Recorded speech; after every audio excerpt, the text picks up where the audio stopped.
And this text seems to kind of blur the definitions between them. There's not a clear distinction between where it's God's breath, where it's God's wind, where it's God's spirit, because they're all the same thing. They all refer to the same entity. There's a mysterious quality to invisible realities like these, right? Even the word itself is ambiguous. It doesn't like to fit into the box that I like to keep God in, because it gives me a sense of security. It lets me know that I have a predictable tomorrow. It helps me to make sense of our world. But this story doesn't just slide into place. It breathes. And the same is true spiritually. Here in this metaphor, Israel is without hope, right? There's no CPR, there's no self-help, there's no willpower that's helping them here. They needed God to breathe. I don't know about you, but in my life, there are a lot of times where I feel hopeless, where I feel lost, where I feel like I'm faking it until I make it, right? That's a spiritual reality that Paul puts his finger on in Ephesians 2, 1 through 3, where he says that you were dead in the trespasses and the sins in which you once walked, following the course of this world, following the prince of the power of the air, the spirit that is now at work in the sons of disobedience, among whom we all once lived in the passions of our flesh, carrying out the desires of the body and the mind. Now you notice that in this text, Paul's using the past tense, right? But too often for me, I'm experiencing this in the present tense. I feel kind of like the bones of Ezekiel 37. Not necessarily because of like capital S sin, although that's definitely true sometimes. But just with life. Like, I'm here, but I don't necessarily know how to be everything that I want to be. I don't know how to solve all of my problems. I need someone like Lindsay to help me out. I need to go to therapy. I don't know how to do that, right? I don't know how to chart the perfect path forward. I don't know what to do in all of these situations. I don't know exactly what words to say up here even, like right now, to communicate to you what I want to communicate, which is that your pain is not just your pain, because you're in this with me, and I'm in this with you. We're all in this together. That we're in this valley of death together. You know, I was reading Hebrews 13 yesterday, and I came across this verse that says, remember those who are mistreated. Now, that's a good thing to do. That sounds like a very Christian thing to do, right? Remember those who are mistreated. But I kind of cracked up when I read the reasoning for it. Remember those who are mistreated, since you also are in the body. Remember those who are mistreated, because all of our lives are tough. We are all in this world. And that's the human condition. We're all experiencing life. We're all just making it up as we go, we might say. Sometimes it feels like surviving is the best option. And it's in those moments where I can't grasp anything past just this present moment and making it to the next one, where this question echoes. Can these bones live again? Can they live when I feel done, when I feel alone, when I'm broken, when I'm stuck, when I don't know what's next? Can these bones live again? Just like with Ezekiel, the answer really is no. It doesn't work like that, right? Life doesn't work like that. We all have regrets. As we get older, we accrue more and more of them, right? We have regrets. We have people that we miss. We have people that are still here, but our lives, our relationships with them aren't what we wish they were. In other words, if we're applying this metaphorically, bones don't breathe.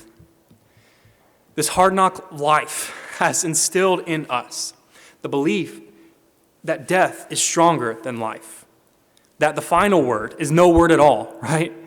It's just this silent valley that Ezekiel's sitting in. But if Jesus taught us anything, He taught us that life doesn't always repeat itself, except it does, right? Because when Jesus got up from his own grave, that was not normal. That was a very unique event, except it wasn't. Because in John 11, 25 and 26, Jesus says, I am the resurrection and the life. Whoever believes in me, though he dies, yet shall he live. And everyone who lives and believes in me shall never die. Do you believe this? He says, present tense, I am the resurrection and the life. And he asks, do you believe this? Well, no. No, Jesus, because that doesn't make sense with everything that I know about our world. But neither does him getting up from his own grave, right? And that changes everything about how we view the world, because it was a singular event. But it turns out he'd been telling us all along that we get to experience that as well. Because when he got up, he told us that history doesn't repeat itself. That was a very not normal event. But all along, he's been saying to us, I am already the resurrection and the life. Already, right now, your valley of death can become a valley of life. All that we need is for God to breathe. Now, if I can speak especially to the teens right now, because there are a lot of you in this room, this is probably, I don't know, this may be not true for all of you, but in my experience with all the teens that I know, it's true for at least most of you. And that is, there are a lot of voices in your head right now. There are a lot of people, a lot of places, a lot of things telling you what to do. You have your parents, you have your teachers, you have your coaches, you have your youth minister, your preacher, you have TikTok, you have Instagram, you have anime, whatever it is that you're listening to, all these voices in your head. And they're all telling you to be this, to do that, to wear this, to buy that, to live here, to roast her, to love him, I don't know, follow him, whatever it is, fill in the blank. They're all in your head, telling you to go here and there and everywhere and to do it all right now, right? There's so many voices, more voices than maybe any generation in history has experienced all at once. And it's definitely not that all of those answers are wrong, right? Like, there are a lot of great pieces of advice out there. There are a lot of great people out there that are working in your life right now to help you grow. But what I've found is that all the solutions out there may heal the bones. They may put the skin back on. They may chase the flies away. But they can't give us life. For that, you and I need God to breathe. We need life from God. And that sounds really abstract. At least to me, it does. Like what does that even mean, right? I keep saying that. I don't know all that it means, but for me, as I come into this room tonight, right now, with my problems, my anxieties, my fears, I think it means that I need to start and end at a place of faith. That as I walk through the valley of the shadow of death, that life is, as I get to the end of it, I think I discover what I've known all along. Like, I've discovered that I'm back at the beginning. I discover that it's not about figuring it all out myself. It's not about plotting the perfect path forward. It's not about discerning between all of those voices. All of those are good things to do and try to do. But first and last, it's about giving up my desire for control. It's about giving up my need to be needed. And I'll tell you what, right now, I'm struggling with that because Curry is taking care of me, and I don't love it. I want to be pitching in. It's about letting go my need to be needed. It's about giving up my trust in myself to the exclusion of everyone else. It's about praying that God would breathe into me. Because my way ends in a valley of death, but his way ends in a valley of life. And if we're going to be honest, that doesn't make a whole lot of sense. You may be thinking it, I'm just going to say it. It may make sense sitting here in an auditorium, because this is church and this is what we do, right? But when you're out there in real life and you're the one whose life is on the line, it doesn't really feel like it makes a lot of sense to let Jesus take the wheel. Like my life is hanging in here. So why would I let someone else drive? Like, I believe that Jesus has the power to transform a valley of death into a valley of life, but I really don't want him practicing on me, Like, how about we do that with someone else? Because I want a God who will cut my losses, who will cushion my failures. I want a God who will grant me a life that's free from pain. I want a God who rescues me from death, who deletes it from the human experience, finds another way to operate. That's what makes sense to me. But the valley of the shadow of death being transformed into a valley of life doesn't always make sense. It didn't make sense that God would resurrect Israel in Ezekiel. They had been rebellious and selfish and corrupt for generations. It didn't make sense that he would save them. It doesn't make sense that Jesus got up from his own grave. And it definitely doesn't make sense that apparently he was the resurrection and the life from before that ever even happened. And it doesn't make sense to let go of the wheel of my life. But the ultimate and grand and true story of reality and of your life, of my life, I think doesn't have to make sense. That's what the story of Jesus getting up from his own grave means for us. I have this random question. It's kind of out of place here. But this is Napoleon. You may have heard of him. Apparently he wasn't that short. Apparently that was a propaganda technique. So fun fact about Napoleon, he was like a normal size, but his enemies wanted everyone to think he was short, so they would look down on him. So there you go. If you don't get anything else from this sermon, take that away. So this is Napoleon.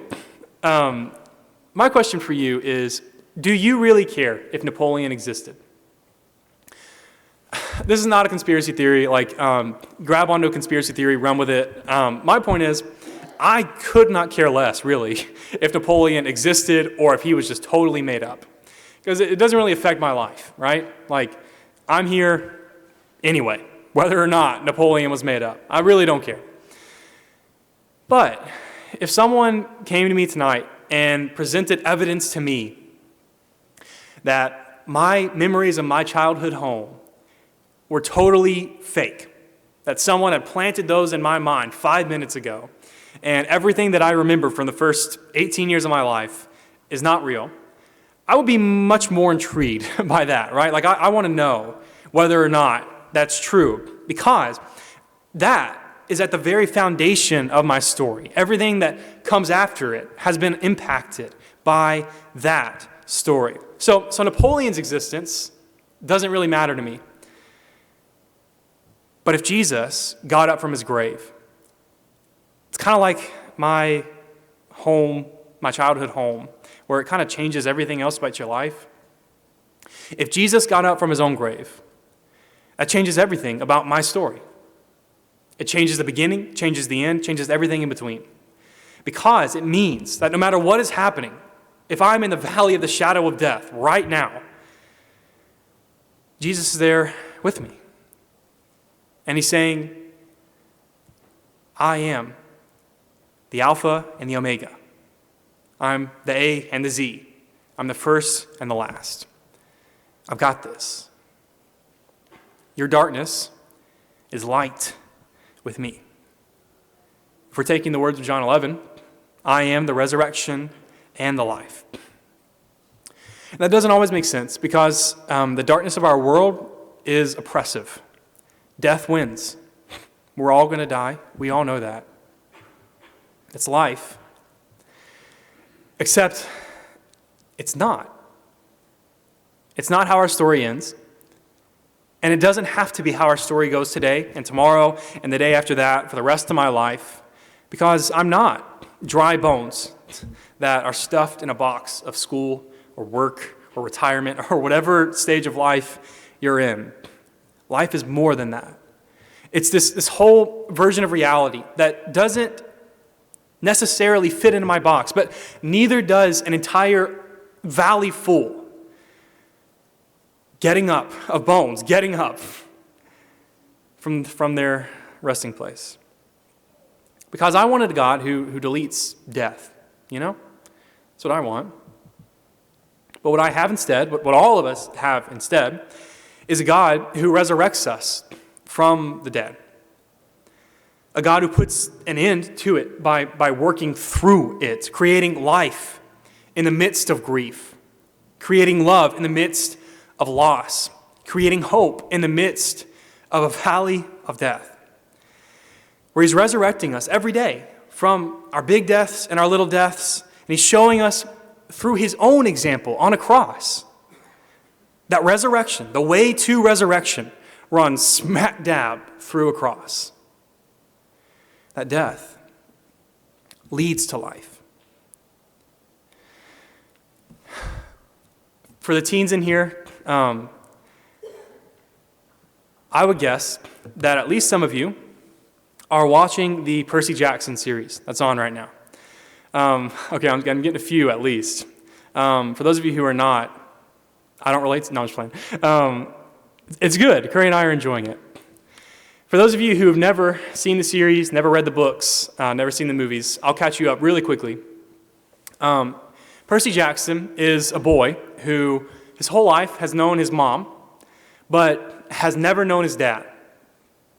And in this mythical story, he finds out one day that Poseidon, the sea god, I said mythical, is his dad. Poseidon is Percy Jackson's dad. And that obviously changes a whole lot about Percy's life. And long story short, the fact that his dad has always been absent is kind of a sore spot for Percy. Makes sense, but it's kind of a sore spot for Percy. And I'm skipping over a lot of stuff to this moment right here. If you haven't seen the series, the new one, and you are going to watch it, mini spoilers, just a little bit of spoilers, but not a whole lot. You'll be fine. So this is Percy Jackson at the top of the Gateway Arch in St. Louis. Some of you are just, it's cracking me up, look at y'all's faces. Some of y'all are like, what is going on? Please end this. Other people are just like, let's go, finally. I'm with you in the second group. So this is Percy Jackson at the top of the Gateway Arch in St. Louis. I've been there. It's really tall. And Percy's up there, and he's facing this thing. It's called a chimera. I don't know. They had some liberties with it, but a chimera is basically this gigantic fire-breathing monster with the head of a lion and the tail of a serpent. So really not something that you want to encounter ever in your life. But here Percy Jackson is. Obviously he has a sword, but he's brand new to this whole thing. He doesn't know how to fight. He doesn't know what's going on. In other words, he's about to die, right? And the chimera, like I said, breathes fire. So it has blown a hole in the floor of the Gateway Arch. And this is Percy a moment later. Percy is not in a good position, right? He's hanging. And eventually, he gives in and he falls. This is Percy. I don't know if you can see it. It's a little speck. Falling from the Gateway Arch. So, Percy is pretty hopeless in this moment, right? But remember that Percy is the son of the sea god. And beneath the Gateway Arch, not necessarily right beneath, but close to it, there's a river. And as Percy's falling, this river reaches out. Again, not a real story, but it reaches out, grabs Percy, pulls him in. So Percy falls to the bottom of this river, and his foot gets stuck in something at the bottom. Now, I enjoy swimming. I don't enjoy being stuck, dozens of feet beneath the surface, not able to do anything. But here Percy is, he's struggling, trying to get out, and he's not able to do it. So here he is, he can't breathe, he's stuck, when all of a sudden, this woman appears to him out of nowhere. She's this shining, shimmering woman who's a servant of his dad. And here's what she says. Your father is here. He's always been here. It is so hard for him to stand back, to see you struggle. It is so hard for us all. But he's here, and he's so very proud. Trust him. Trust yourself. Just breathe. So that's our message to Percy. Percy takes a deep breath. He finds out that he can breathe underwater, which is a really, really cool skill to have. So Percy, in this moment where he has given up all hope, finds life.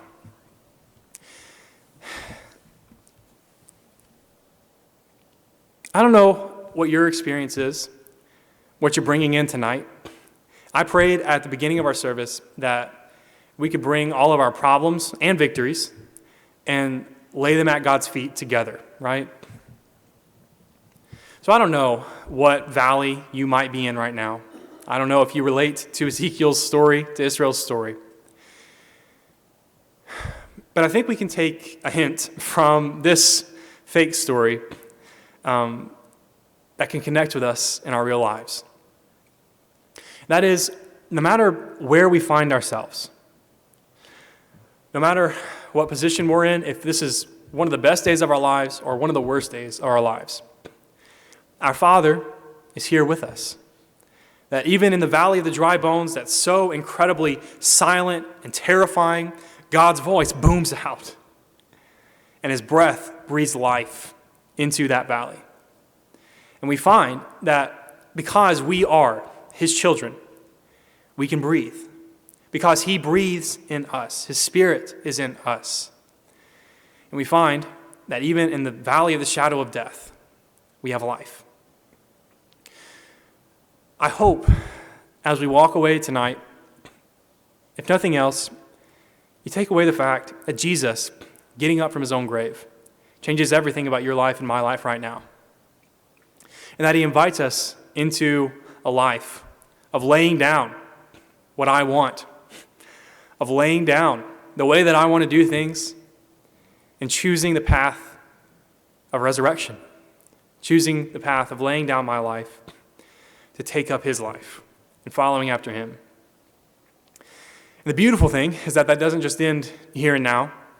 It's an eternal thing where we are resurrected one day, and together we'll all sing, hang out, I don't know, whatever happens in heaven at that banquet. So we'll eat, which is great. Whatever happens there, that we'll be resurrected to be together. So I hope you take away that message of hope. And as we end tonight, we're going to offer an invitation for you.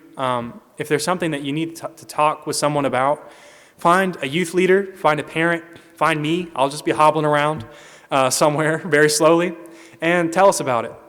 If it's sinful, like if you just need help with a sin in your life, we're here for that. If it's shameful, if you're ashamed of something that you've done, we're here for that. If you're just lost and you need help, you need hope, we're here for that. So if you want, you can come down front as we stand and sing, and if not, find us after the service and we'll talk. All right, let's stand and sing together to encourage each other.